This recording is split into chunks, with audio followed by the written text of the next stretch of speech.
এই ইসলামী পরিবার, আদর্শ পরিবারের আরেকটা বৈশিষ্ট্য হচ্ছে এই বাড়িতে পর্দা রক্ষা হবে, মেনটেন হবে। চাহে চাচির সাথে হোক, চাহে মামির সাথে হোক, চাহে দুই ভাই ভাবির সাথে হোক, তবুও পর্দা রক্ষা এবং মেনটেন হবে। এটা আদর্শ পরিবারের আরেকটা বৈশিষ্ট্য। যার সাথে আপনার বিবাহ হালাল তার সাথে আপনার পর্দা করতেই হবে। মা ছেলের বিবাহ হারাম, পর্দার প্রয়োজন নাই। বাপ বেটির বিবাহ হারাম, পর্দার প্রয়োজন নাই। ভাই বোনের বিবাহ হারাম, পর্দার প্রয়োজন নাই। আমার বউকে যদি আমি আজকে তালাক দিই, আমার ভাই ইদ্যত পালনের পর আমার বউকে বিবাহ করতে পারবে। তাদের মধ্যে পর্দার প্রয়োজন আছে, রাসূল সাল্লাল্লাহু আলাইহি ওয়াসাল্লাম বলে গেছেন।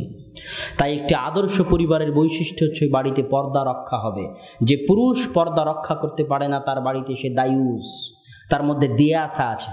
আর দিয়াসাহ, এই স্বভাবটা থাকে শুকুরের মধ্যে। দিয়াসাহ কার মধ্যে থাকে? শুকুরের মধ্যে থাকে। যে মোহর দিয়ে বিবাহ করেছে, যে তার মেয়েকে খাওয়ায় পড়ায়, তার মেয়ে পর্দা রক্ষা করে চলাতে পারে না সমাজে, তার বউকে পর্দা রক্ষা করে চলাতে পারে না সমাজে, তার রক্তে শুকুরের রক্ত আছে, তার মধ্যে দিয়াসা আছে, তার রক্ত আর রক্ত নাই, পুজ হয়ে গেছে। এটা রাসূল সাল্লাল্লাহু আলাইহি ওয়াসাল্লাম এভাবেই বলেছেন, লা ইয়াদখুলুল জান্নাতা দায়ুস, যে দায়ুস, যার বাড়িতে পর্দা রক্ষা হয় না, সে জান্নাতে প্রবেশ করতে পারবে না। এই জন্য বাড়ির মালিক হিসেবে আপনার দায়িত্ব আদর্শ পরিবারে, ইসলামী পরিবারে যথাযথ পূর্ণাঙ্গ পর্দা রক্ষা হবে। এই আদর্শ পরিবারের আর একটা বৈশিষ্ট্য হচ্ছে এশার পরে অনুষ্ঠান, এশার পরে খেলাধুলা, এশার পরে গান বাজনা তো বহু দূরে থাক, রাসূল সাল্লাল্লাহু আলাইহি ওয়াসাল্লাম এশার পরে কথা বলাকেও অপছন্দ করেছেন।